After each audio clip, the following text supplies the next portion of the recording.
I spoke to a lot of leaders, European, Asian, from all over the world.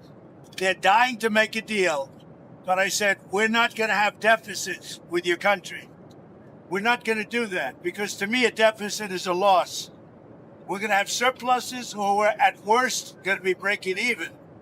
But China would be the worst in the group because the deficit is so big and it's not sustainable.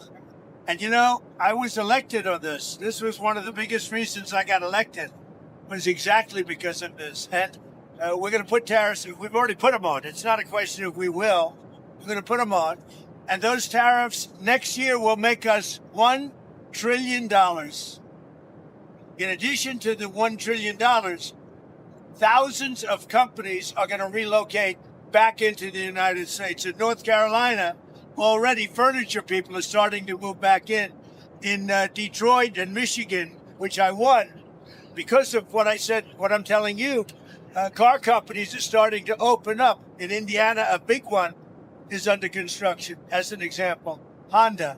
But they're moving in like nobody's ever seen this before. So it's unsustainable for us to allow China to have surpluses of $1 trillion. We will be taking in over $1 trillion over the next short period of time with the tariffs that I've already instituted. They're already in place. Now, what's going to happen with the market, I can't tell you, but I can tell you our country has gotten a lot stronger. And eventually, it'll be a country like no other. It'll be the most dominant country economically in the world. Well, the problem is that Europe has made a fortune with us. You know, Europe also has had a tremendous surplus with the United States. Europe has treated us, it's a little smaller, but they've treated us very, very badly. China has, but Europe has also. Europe has been very, very bad to us. Europe has taken our leaders for a ride. They don't take our cars. They don't take our food products. They don't take anything. And we take their cars, Mercedes, Volkswagen, BMW. You know, we take their millions of cars. They take no cars. They don't take our farm product. They don't take anything. Europe's treated us very badly. We put a big tariff on Europe. They are coming to the table. They want to talk.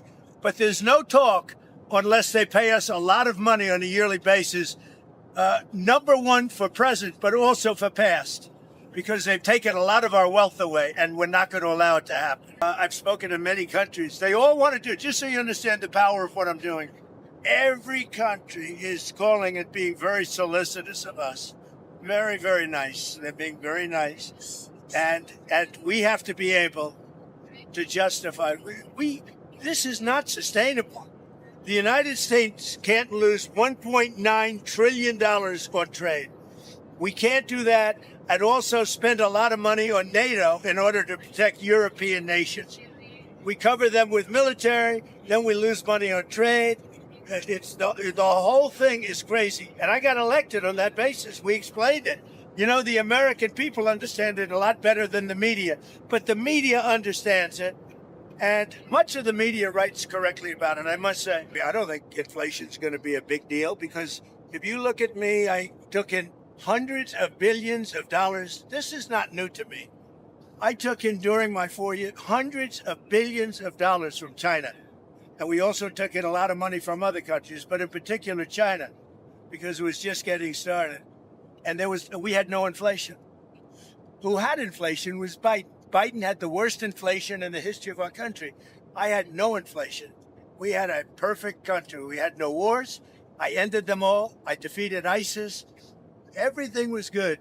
And then when this numbskull got in, as they really call themselves now, numbskulls, but when he got in, bad things happened to our country, including our open border. And now we're doing very well with, you know, we have the best numbers on the border that we've ever had. China is right now taking a big hit because everyone knows we're right. They have to pay tariffs because otherwise we have a surplus, that they have a surplus with us that is not sustainable. Mr. President. And we're talking about $1 trillion. You know that, right? We're not going to lose $1 trillion for the privilege of buying pencils from China. We have massive surplus countries that we're dealing with. We have massive deficits. We've got to straighten that out because you can't continue to be that way. It's been that way for years now, and it can't go on any longer. And we're the piggy bank. We have all the advantages. Forget markets for a second. We have all the advantages. We'll get it straight out. We're going to become a wealthy nation again, wealthy like never before. And we're not going to let other nations that have been ripping us off, whether it's China or the European Union, with all of the European nations that have just made it's been like a feast. Look, the European Union was formed for one reason. You know what that was? To rip off the United States. So put that in your bonnet.